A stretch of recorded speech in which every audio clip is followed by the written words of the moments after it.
Have you ever felt like you were slowly giving yourself away in a relationship, not because you were forced to, but because it felt easier than being alone?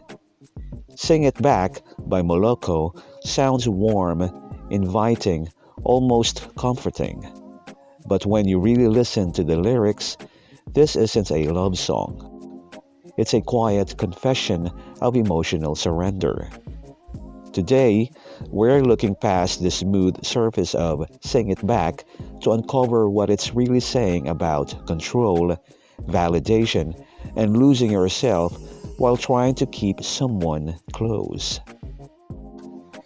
Moloko was formed by Mark Bridden and Rosen Murphy, who were romantically involved during the band's early years.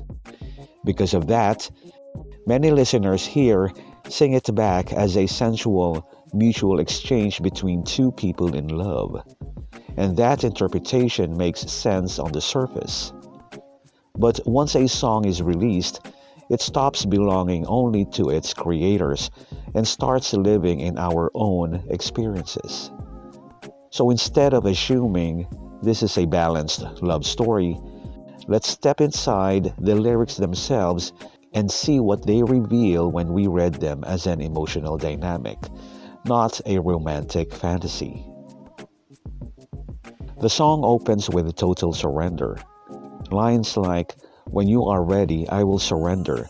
Take me and do as you wish," immediately sets the tone.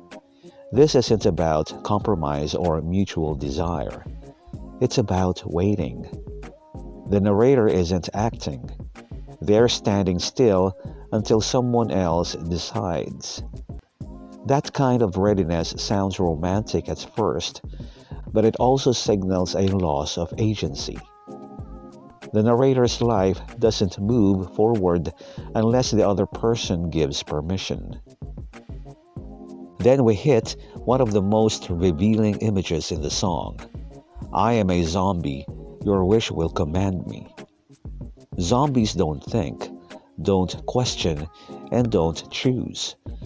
This lyric suggests emotional numbness, a state where obedience replaces identity. What's unsettling is how calm this admission feels. There's no panic, no anger, just acceptance. The narrator knows they're disappearing, and instead of resisting, they let it happen. When the song asks, "Can I control this empty delusion?" it feels like a rare moment of self-awareness. The narrator briefly questions whether what they're feeling is even real. But that clarity doesn't last.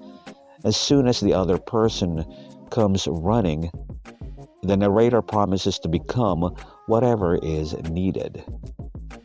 This is where the song exposes its core tension. Knowing something is unhealthy, yet reshaping yourself anyway just to feel chosen.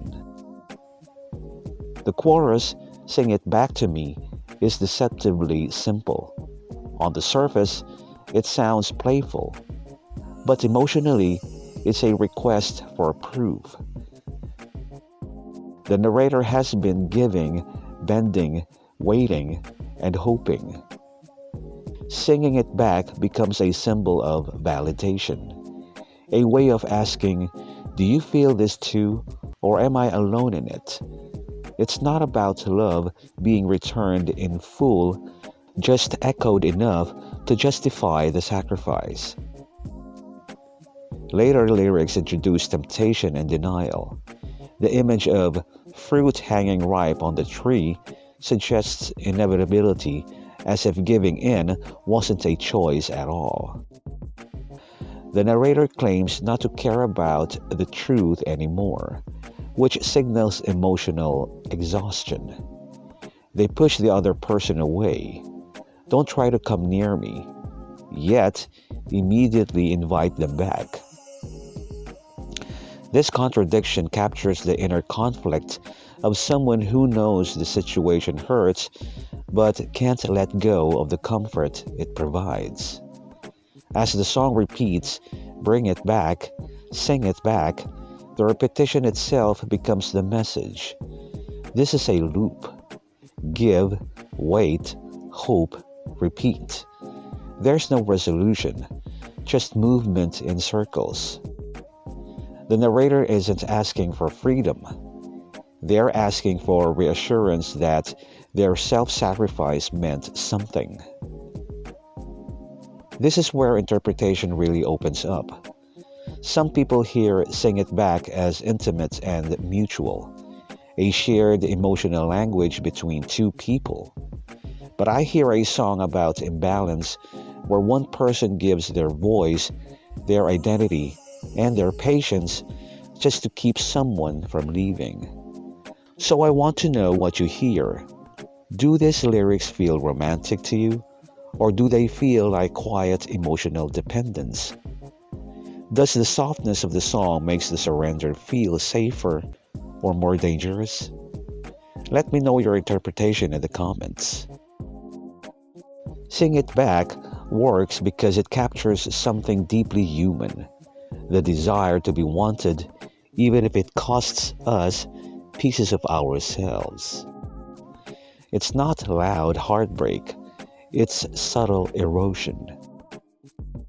And remember, if you're waiting for someone else to sing it back, ask yourself what you've already given away.